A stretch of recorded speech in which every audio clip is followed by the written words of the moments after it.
podem ir para a salinha com a professora.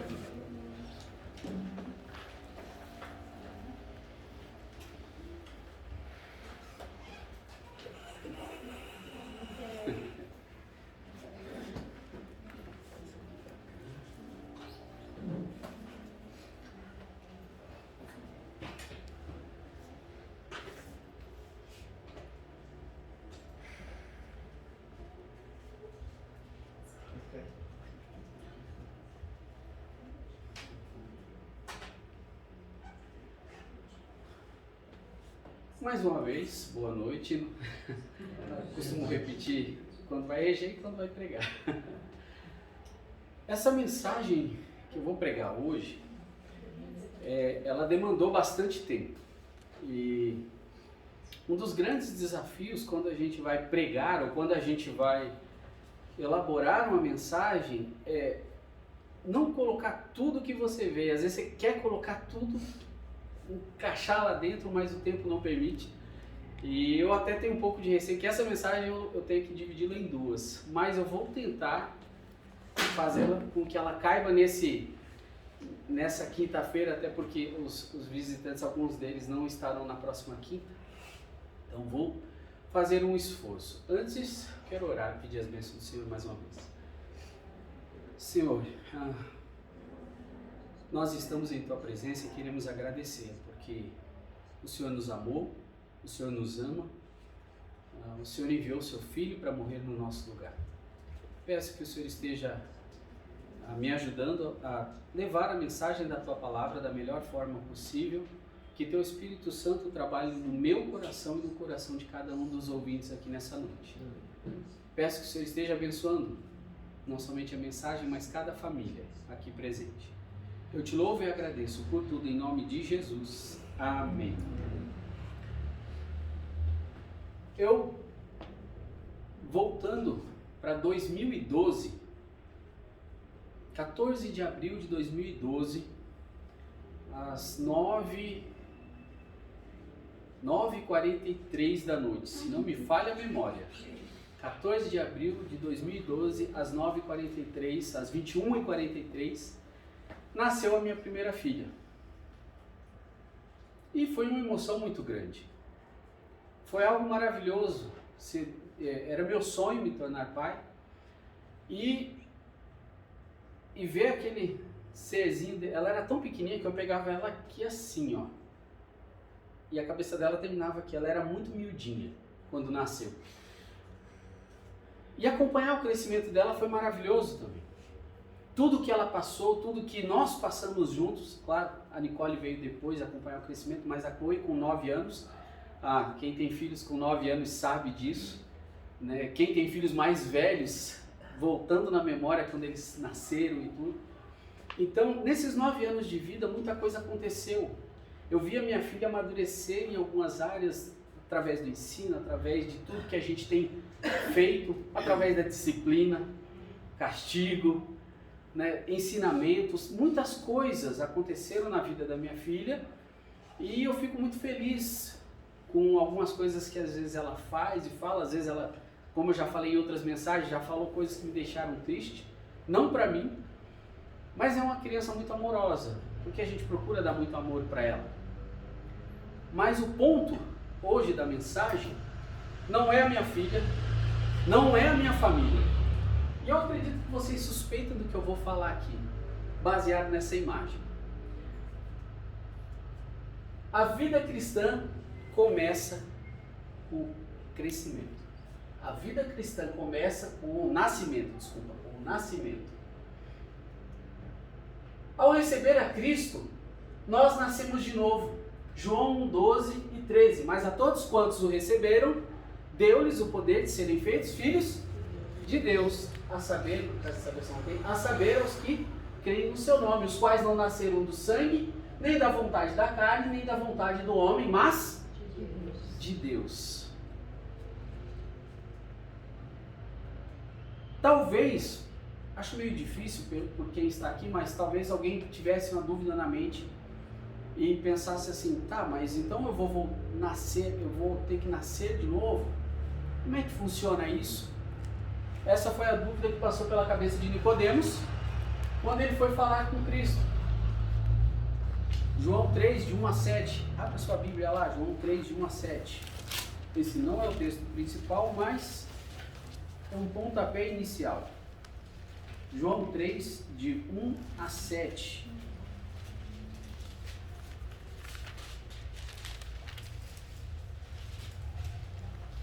A dúvida dele, 3, de 1 a 7, dizia o seguinte: e havia entre os fariseus um homem chamado Nicodemos, príncipe dos judeus. Este foi ter de noite com Jesus e disse-lhe: Rabi, bem sabemos que és mestre, vindo de Deus, porque ninguém pode fazer estes sinais que tu fazes, se Deus não for com ele. Jesus respondeu e disse-lhe: na verdade, te digo que aquele que não nascer de novo, não pode ver o reino de Deus. Disse-lhe Nicodemos: como pode um homem nascer sendo velho? Pode, porventura, tornar a entrar no ventre da sua mãe e nascer? A dúvida dele é: será que a gente pode reencarnar? Então eu morro e vou nascer de novo? Mas não era isso, porque Hebreus 9:27 diz que ao homem está ordenado morrer apenas uma vez, vindo depois disso o juízo. Então não era isso que Jesus estava falando. Jesus respondeu no verso 5: na verdade te digo que aquele que não nascer da água e do Espírito não pode entrar no reino de Deus. O que é nascido da carne é carne, o que é nascido do Espírito é Espírito. Não te maravilhes de te ter dito: necessário vos é nascer de novo. Explicando: você precisa nascer de novo. Caso não tenha feito ou não saiba disso, porque você está morto. Quem não nasceu de novo está morto. Mas por que está morto? Lembra quando Adão e Eva pecaram? Adão foi o único ser humano que morreu espiritualmente. Depois disso, todos nascem mortos. E por isso Cristo falou: precisa nascer de novo. Efésios 2:1: e vos vivificou, estando vós mortos em ofensas e pecados. Colossenses 2:13: e quando vós estáveis mortos nos pecados e na incircuncisão da vossa carne, vos vivificou juntamente com ele, perdoando-vos todas as ofensas. Para mim era necessário dar essa introdução, porque eu não sabia quem estaria aqui nessa noite. E como somos uma igreja que está nascendo, às vezes a gente recebe visitantes que precisam ouvir isso. Eu acredito que todos que estão aqui já conhecem essas verdades. Dentro dessa introdução, a minha pergunta seria: evangelho e religião são a mesma coisa?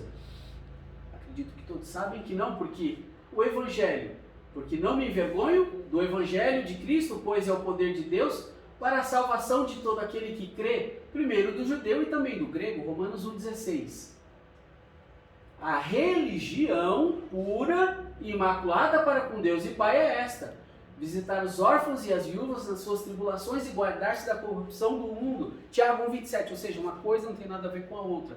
E se tivesse alguém aqui que não soubesse disso, precisava saber que muitas vezes, quando você vai evangelizar e falar para alguém de Cristo, a pessoa fala: não precisa, eu tenho a minha religião. Isso é a religião. E isso é o evangelho. E é isso que a gente precisa apresentar sempre para uma pessoa que não conhece a Cristo como Salvador. Mas o que vem após o nascimento? E é por isso a minha introdução a respeito da minha filha. Vem um crescimento que é fundamental nas nossas vidas espirituais. Texto, 2 Pedro 3,18. Eu coloquei o texto aí já. Antes, crescei na graça e conhecimento de nosso Senhor e Salvador Jesus Cristo. A Ele seja dada a glória, assim agora como no dia da eternidade. Amém. Esse crescei, o verbo grego não é pontilhar. O verbo no grego ele é linear, é uma ação contínua. Você vai continuar crescendo até o dia do arrebatamento, ou o dia que você morrer e for para a glória com Cristo.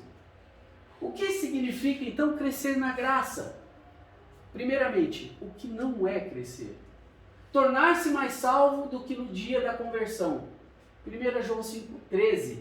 Estas coisas vos escrevi a vós, os que credes no nome do Filho de Deus, para que saibais que tendes a vida eterna, e para que creais no nome do Filho de Deus. Aqui é o contrário, aqui o verbo grego é pontilhar, você creu, ponto, foi um ponto no seu passado, você creu, acabou, você tem a vida eterna. Continuação do que não é crescimento, tornar-se mais perdoado a cada dia para a salvação. Um grande conflito que existe na mente de muitas pessoas é que se pecar, o que acontece com ela? Perde a salvação. Mas não é isso que a Bíblia ensina. Eu não tenho como deixar de ser filho do meu Pai. E as leis espirituais são maiores do que as leis físicas. Eu não tenho como deixar de ser filho de Deus. Então eu não tenho como ser mais perdoado para a salvação.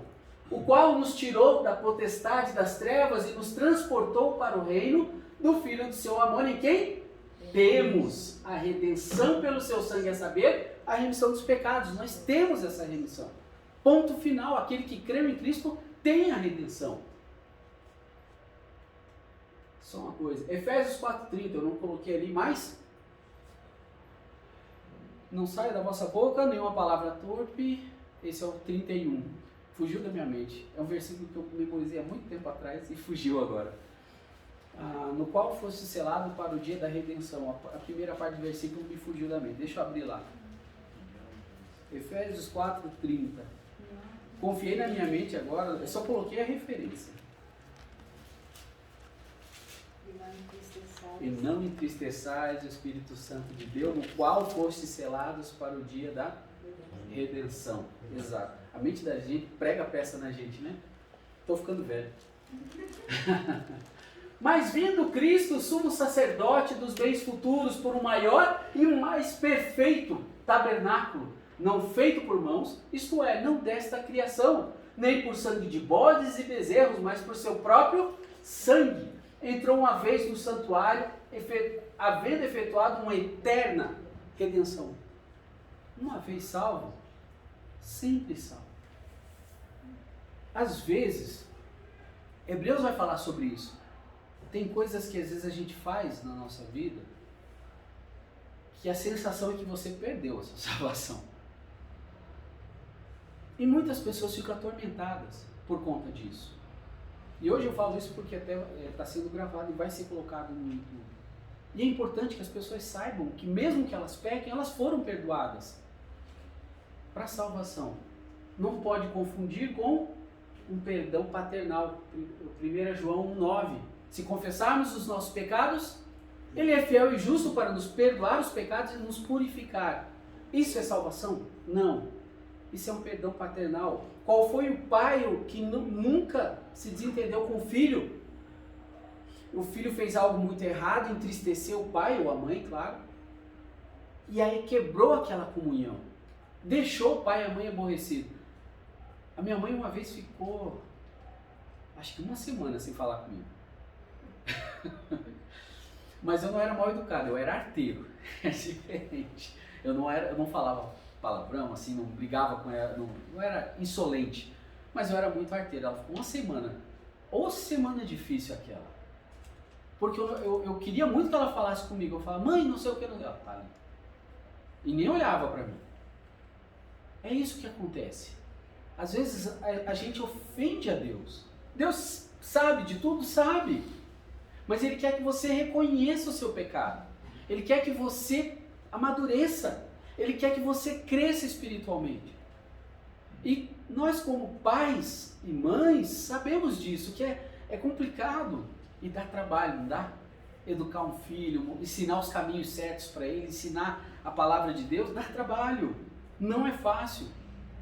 E se nós não fizermos um bom trabalho, o que acontece? Perdemos os nossos filhos.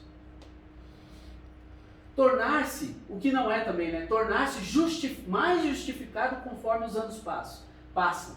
Tendo sido, uma vez por todas, pois justificados pela fé, temos paz com Deus por nosso Senhor Jesus Cristo. Você foi justificado, ponto final. A justiça de Cristo foi imputada em você. Você foi declarado justo. Ponto. Não tem o que pensar diferente. Não tem que pensar que você tem que tentar achar que você precisa fazer algo mais para ter a sua salvação, para garantir a sua salvação. Ponto, você é salvo, ponto final, se você creu mesmo. O que é o crescimento cristão, então? Quando eu falo de crescimento na graça, significa aumentar em grau, tamanho, força, vigor e poder nas graças que o Espírito Santo planta no coração de um crente. J.C. Ryle. Considere as expectativas do crescimento físico numa criança, numa flor ou árvore. Seguem passos definidos que não podem ser pulados. Você viu o seu filho crescendo, você vê o seu filho crescendo, você sabe que ele vai passar por várias fases, que ele vai dar cabeçadas. Por mais que você diga, filho, não é por aí. Por mais que você diga, filho, olha, se você andar com determinada pessoa, você vai se dar mal. Ele vai teimar às vezes com você. E vai se dar mal. E vai sofrer. Faz parte do crescimento. Se você observar a planta que eu coloquei aqui, ela foi plantada, mas ela foi crescendo, e isso exige muitas coisas, exige alimento, exige várias coisas que a gente vai ver nessa noite. O jardineiro e o jardim, eu gosto muito dessa ilustração. João 15, versos 1 e 2. Eu sou a videira verdadeira e meu pai é o lavrador. Uma coisa que eu parei para observar, por que Jesus falou, eu sou a videira verdadeira? Não bastava ele dizer só, eu sou a videira, mas ele falou, eu sou a videira verdadeira. Ou seja, é um alerta. Com o passar dos anos, a gente vê muitas pessoas que estão na igreja, congregam, estão lá 5, 10, 15 anos, 20 anos, 30 anos, e você diz, não, esse é um crente. Tá lá, firme e forte. E aí, um belo dia, as coisas estão dando errado, porque é natural que coisas ruins aconteçam na nossa vida, faz parte do crescimento, e a pessoa toma uma decisão de abandonar a Deus. Você já viu isso? Eu já vi. Eu conheço. Conheço inclusive alguns, igual eu já mencionei, que infelizmente, além de abandonarem a Deus, foram fazer coisas que são abomináveis para Deus. Que está descrito lá em Romanos capítulo 3, sobre a escolha sexual. Eu conheço um jovem que me dói no coração só de lembrar, quase me dá vontade de chorar, só de lembrar dele. Era um rapaz que tocava violão assim, junto, Deus me livre. Não, me vê a ilustração na mente. Ele gostava, amava tocar lá na frente, amava fazer as coisas.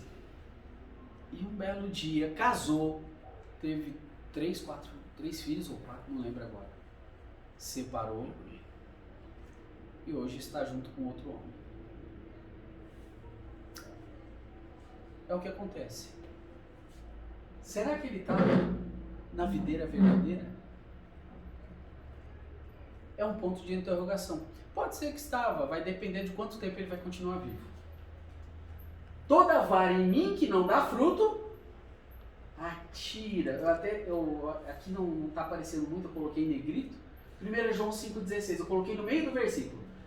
Ele limpa toda aquela que dá fruto para que dê mais fruto. Mas aqui, ó, toda vara aqui em mim que não dá fruto, ó, tira ela. Esse texto de 1 João 5,16, ele vai dizer o seguinte: há pecados que são para a morte. Essa é a consequência de alguém que aceitou a Cristo de verdade, que tem Cristo como Salvador, mas que abandonou os caminhos do Senhor. Também conheço pessoas nessa situação. E que foram levadas. Assim que se rebelaram, não demorou muito tempo. Eu não sei se todos aqui, os mais velhos vão lembrar, os mais experientes, desculpa, os mais velhos não, os mais experientes, vão lembrar daquele rapaz que sequestrou o Silvio Santos. Lembram? Vocês ficaram sabendo depois de uma reportagem da carta que ele escreveu? Não, pesquise. Ele sabia que ele estava errado, ele pediu perdão, ele disse que não foi isso que ele aprendeu desde a infância. E ele não ficou muito tempo vivo, morreu rápido. Lembra que ele morreu? Não demorou muito tempo depois que ele fez o que fez? Eu tenho fortes suspeitas sobre a vida dele. Porque se eu não estou enganado, inclusive os pais dele eram crentes. E o nome deles, inclusive, é um nome, no inferno vai ter muita gente com nome bíblico, né? Muito filho de crente. Mas ele é um exemplo. Eu nunca me esqueci dessa carta. Eu escondi minha água em algum lugar. Mas tudo bem. Tá lá. Voltando aqui, a água me distraiu. Tá lá. E ele limpa, toda aquela que dá fruto para que dê mais fruto. Era para eu ter colocado... Obrigado, Deus abençoe. Era para eu ter colocado, e eu esqueci, sabe, desculpa lá, porque eu esqueci de colocar. Vocês já viram uma imagem de uma videira? Os processos da videira? É muito interessante, porque ela está crescendo, aí chega num determinado ponto que ela meio que estaciona. Vem o agricultor ali, o que cuida, e corta, mas ele não corta numa parte seca, ele corta numa parte viva, porque aquilo vai dar mais vigor para o crescimento dela e ela vai produzir muito mais. É bem interessante essa imagem, só que eu infelizmente não coloquei aí. Mas é isso que acontece com aquele crente que está firme na igreja e às vezes está passando por coisas difíceis, por lutas, por N situações, e aí ele fica pensando, Senhor, eu estou sendo fiel, eu estou firme, eu dou minhas ofertas, dou meu dízimo, mas esse não é o alvo, né, principal. Eu sou fiel em todas as áreas, eu sirvo na igreja, por que está acontecendo? Deus está cortando um pouco, podando para que você dê mais fruto. E você já vai descobrir o porquê. Considere as evidências bíblicas no crescimento do homem. Pedro, da apostasia, a bênção de entender os planos de Deus. As coisas que a gente lembra de Pedro, vamos dizer assim, o que mais vem na nossa mente, quando Cristo fala que tinha que morrer, e ele fala, não pode acontecer, o que Cristo fala para ele? Arreda Satanás. Era alguém constante. Quando ele se encontrou com Jesus, o Senhor o chamou de Cefas, do aramaico Kefa, que significa rocha ou pedra, que em sua forma grega é Petros, ou seja, Pedro, João 1,42. O significado desse título se refere ao fato de que Pedro se tornaria firme como uma rocha, ao invés de uma pessoa com um temperamento inconstante. Nós vimos o crescimento de Pedro, se você estudar a vida de Pedro, você vai ver isso. Ele era muito inconstante, era um homem que tinha sangue no olho, mas ele era inconstante.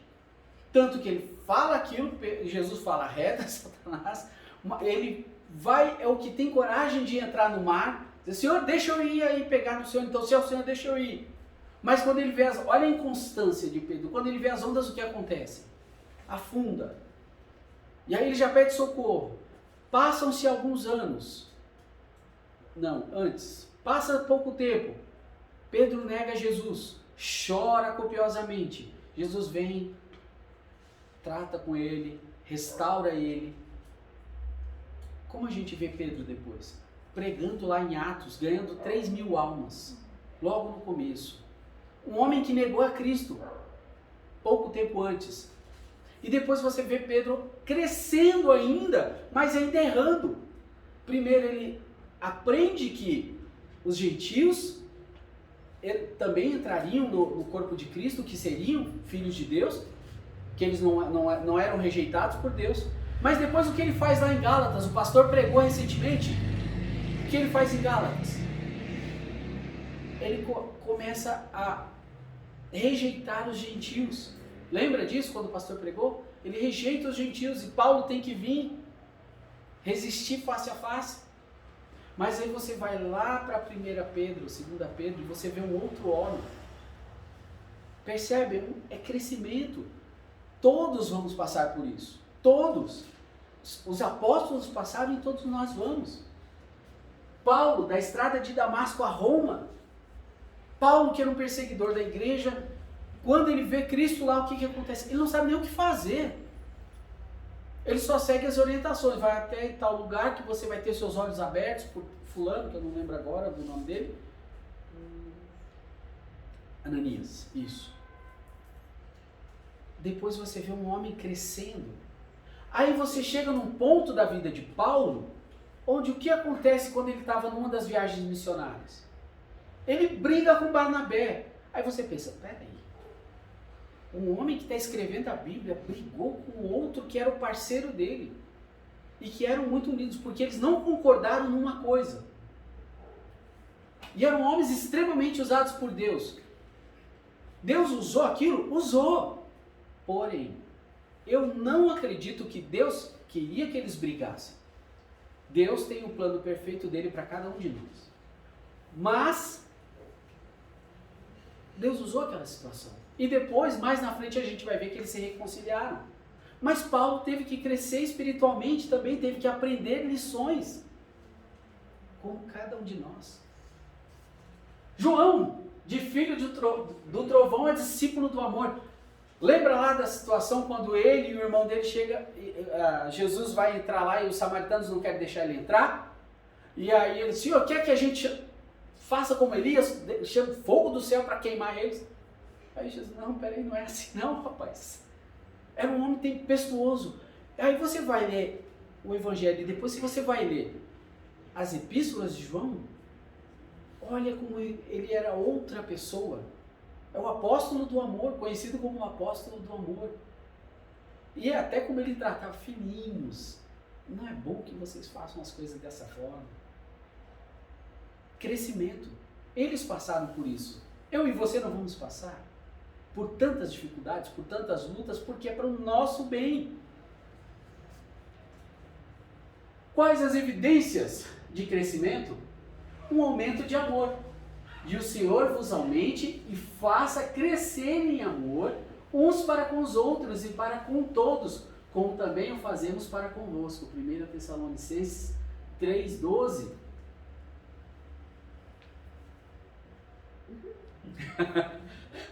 É o meu lembrete.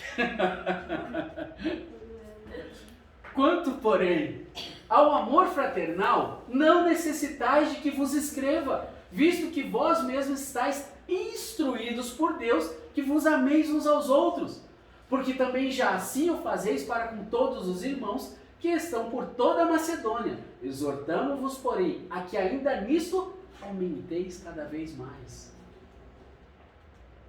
E esse amor é visível aos de fora. Nisto todos conhecerão que sois meus discípulos, se vos amardes uns aos outros. Esse processo ele é fundamental, esse amor. Porque quando eu amo meu irmão, eu vou me sentir mal de fazer qualquer coisa contra ele. Eu vou querer ajudá-lo. E isso as pessoas de fora vão ver. E vão se impressionar. Olha como eles são diferentes. Olha como eles se tratam. Nos dá a convicção que passamos da morte para a vida também. Nós sabemos que passamos da morte para a vida porque amamos os irmãos. Quem não ama seu irmão permanece na morte. É impossível um crente dizer que é crente, que é salvo e não amar seu irmão em Cristo. Não pode. Porque se você não ama, você permanece na morte. Isso é muito sério. E não somos nada sem o amor. Ou nada somos sem o amor. Ainda que eu falasse a língua dos homens e dos anjos e não tivesse amor, seria como o metal que soa ou como o sino que tire. E ainda que tivesse o dom de profecia e conhecesse todos os mistérios e toda a ciência, ainda que tivesse toda a fé de maneira tal que transportasse os montes e não tivesse amor, nada seria. E ainda que distribuísse toda a minha fortuna para o sustento dos pobres, e ainda que entregasse o meu corpo para ser queimado e não tivesse amor, nada disso me aproveitaria. Tudo que você faz, ou fizer, ou fez, se não tem esse amor, se você é salvo, vai virar palha. Vai queimar. no tribunal de Cristo. Se você é salvo. Um aumento de fé. Onde surgiu o ditado popular só acredito vendo? Alguém sabe? Tomé. Tomé. Eu só acredito vendo. Mas uma pessoa que cresce espiritualmente, ela passa, depois de tudo que a vida dela trouxe, tudo que Deus mandou na vida dela, ela passa por tantas coisas que ela começa a confiar mais em Deus, a esperar mais em Deus. É muito complicado quando você é novo na fé e passa por certas situações, a tendência é desanimar.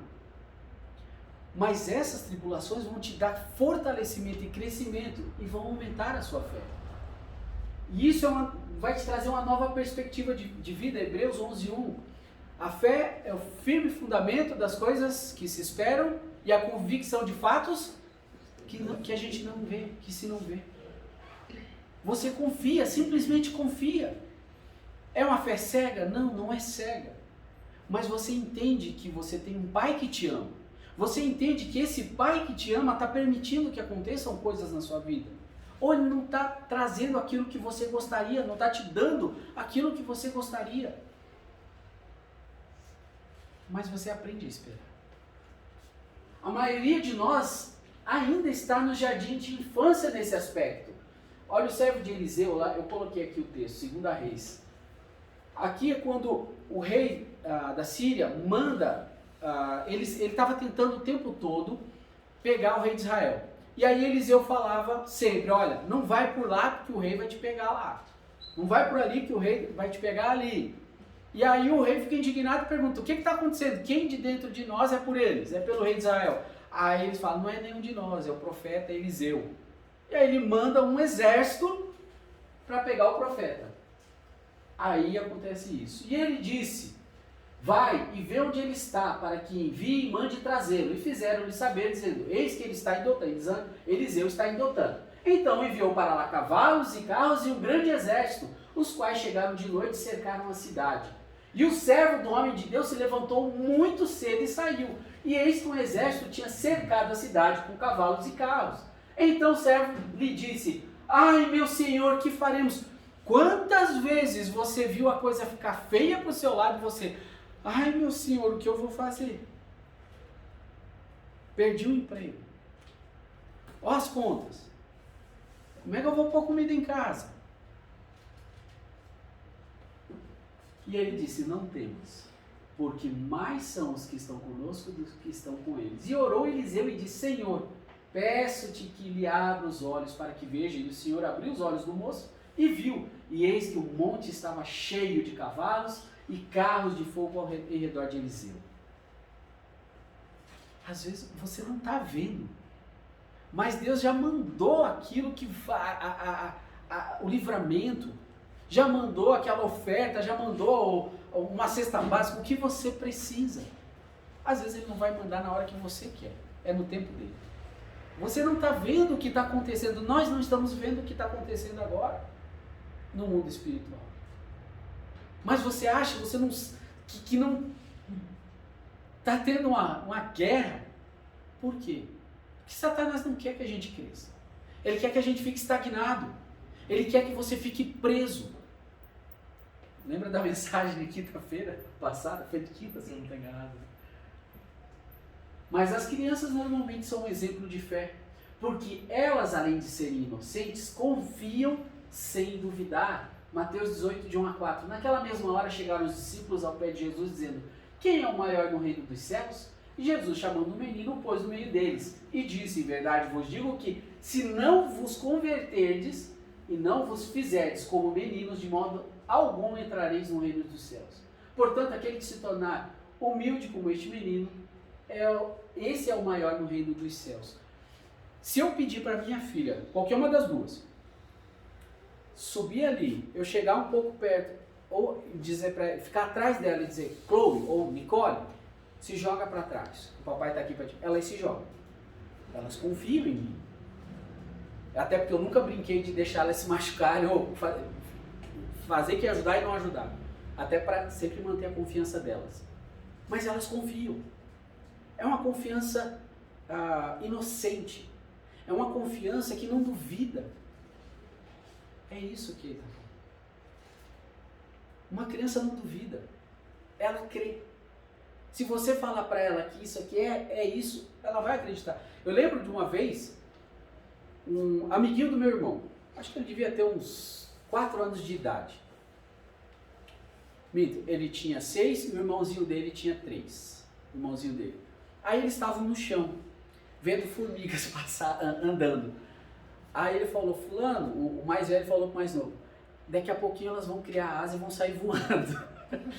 O mais novinho não ficou lá, ó, um tempão esperando a formiguinha criar asa para sair voando. Eu fiquei com uma dó do menino. É essa fé, você não duvida, você crê. É simples. Você não tem arrogância no coração. A criança não tem essa arrogância. A gente, quando vai ficando mais velho, a gente vai ficando mais duro.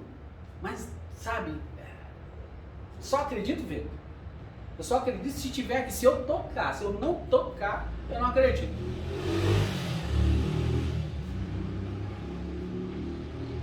Ainda nas evidências do crescimento, um aumento do conhecimento de Deus. Colossenses 1:10. O que você viu em Cristo quando o recebeu como Senhor e Salvador, comparado com o que você vê agora? Vou explicar. Aprender teologia não é tarefa somente de pastores, missionários e teólogos. 1 Pedro 3,15. Antes, santificai ao Senhor Deus em vossos corações e estais sempre preparados para responder com mansidão e temor a qualquer que vos pedir a razão da esperança que há em vós. Conhecimento bíblico é necessário para todos, porque a sua vida vai ser pautada pelo que você conhece da palavra de Deus. A sua teologia vai determinar o seu comportamento. É importantíssimo.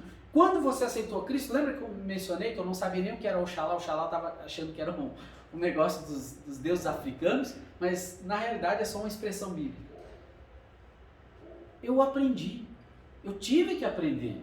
Todos nós temos que crescer em conhecimento. Todos, não importa se tem 11, 13, 60, 70, eu vou parar por aí, eu não sei as outras idades. Mas todos nós temos que ter esse conhecimento. Você sabe mais acerca de Deus agora do que quando foi salvo? O quanto você sabe?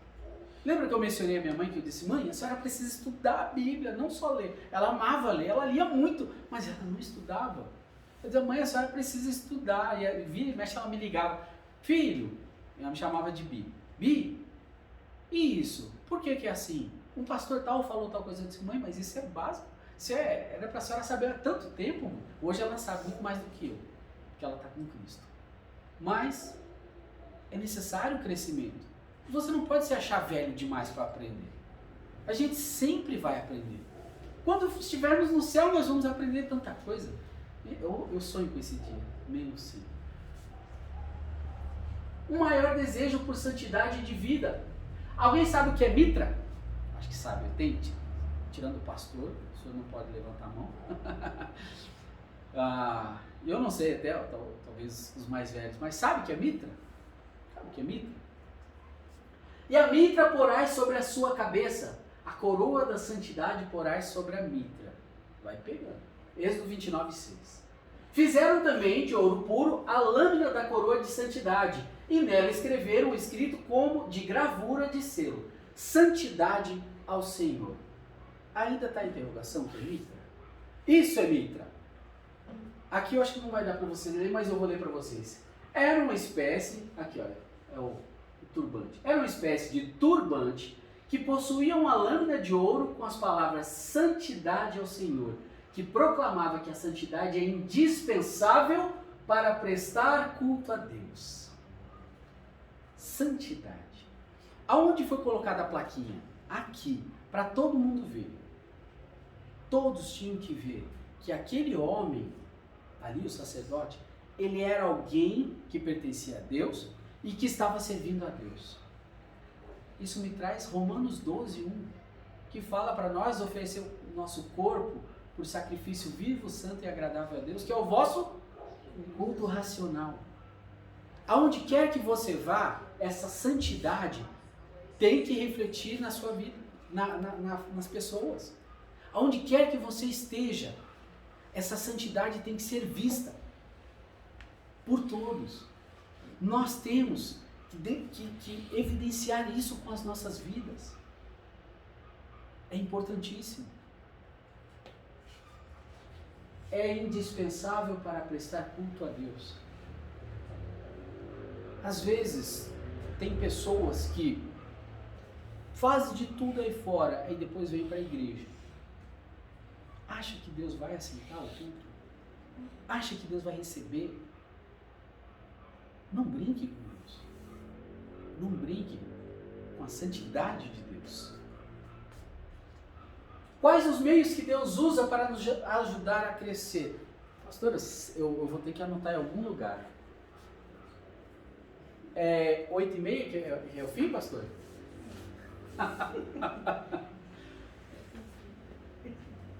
Esse é o... tá quase no final, mas eu acho que eu vou ter que deixar para a próxima quinta-feira. Porque senão eu vou segurar vocês muito tempo aqui. Quinta-feira que vem, infelizmente vocês não estarão. Fala, pastor.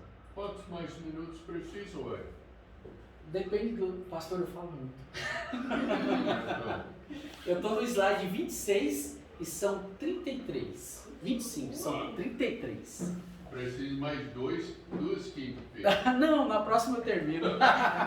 Tá bom, gente? Fica com isso na cabeça. Quais os meios que Deus usa para nos ajudar a crescer? Amém? Amém. Vamos orar? Senhor nosso Deus, nosso Pai, obrigado por este culto. Nos ajuda, Senhor, a buscar, a fazer a Tua vontade. Nos ajuda a compreender que o crescimento é necessário.